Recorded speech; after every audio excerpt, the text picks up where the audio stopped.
He called while I was making dinner. The pan hissed as I picked up the phone. A number I didn't recognize. "Your daughter's with us," he said, his accent thick, his tone casual, too casual. "You will never find her," he laughed, a deep, arrogant sound that cut through me.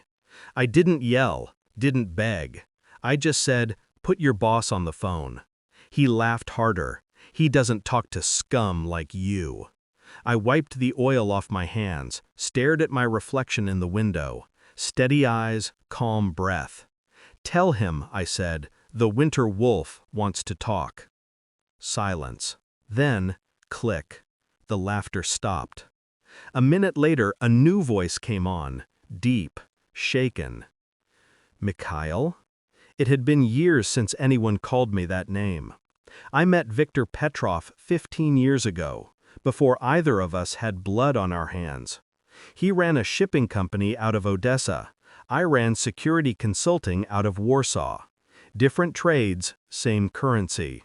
We shook hands over a deal that made us both rich. I thought I could trust him. He thought he could tame me. He sent me cigars when my daughter was born, called her a little wolf cub. I smiled, naive enough to believe he meant it kindly. But wolves know each other by scent, and his stank of deceit long before I could prove it. It started small, delayed payments, shady excuses. A few of my men went missing after a job near the border. I asked questions. He smiled and said, "Business is unpredictable." Then came the whisper from one of his drivers, a rumor that my wife had been meeting with Petrov's accountant. I dismissed it at first. I wanted to. Then I found the photos.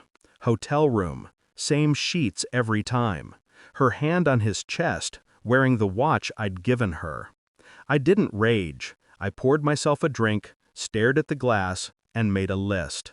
First rule, never act in anger. Second, make them think they're winning. Third, when the knife comes out, they should already be bleeding.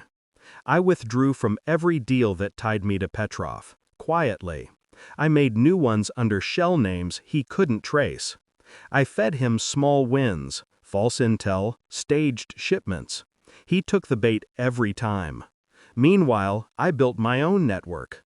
The same hackers he once used to launder his money now owed me favors. I had files, his offshore accounts, his bribes, his weapons manifests. Enough to bury him.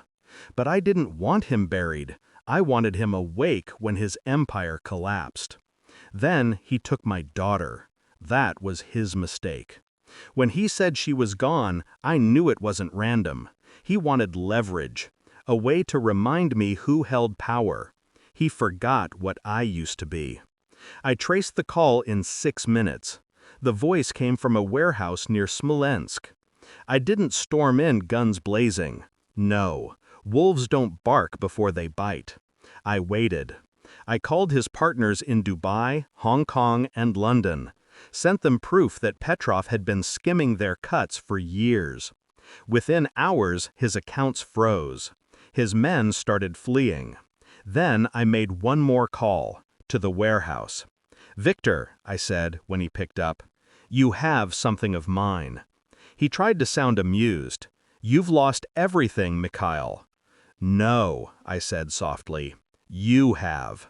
I pressed play. The sound of his accountant's voice filled his ear, confessing, naming him, every crime, every betrayal, recorded 2 days ago. He cursed. Then, silence. "She's in the room behind you," I said, "the one with the red door." "How?" "I know, because I let you take her." The confusion hit him like a gunshot. "What?" "She was never in danger," I continued.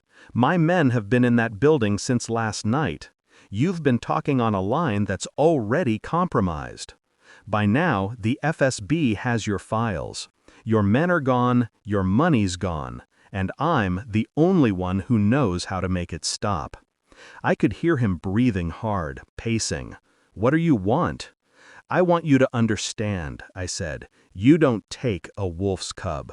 Then I gave the signal. The explosion was small, controlled, just enough to bring the roof down on his office, not the room behind it. My daughter walked out untouched, flanked by my men. Petrov wasn't so lucky. The news called it a gas leak. His empire crumbled within a week. His partners turned on each other, and every asset he'd hidden came to me. Poetic symmetry. I took my daughter to the coast. She asked if I was angry. No, I told her, anger is a waste. Wolves don't hate the rabbit they kill, they just finish the hunt. That night, I poured a glass of vodka, sat by the window, and called one last number. It rang once. A voice answered, trembling. "Mikhail, it's done?" "Yes," I said. "The winter wolf has eaten." Then I hung up, and for the first time in years, I slept.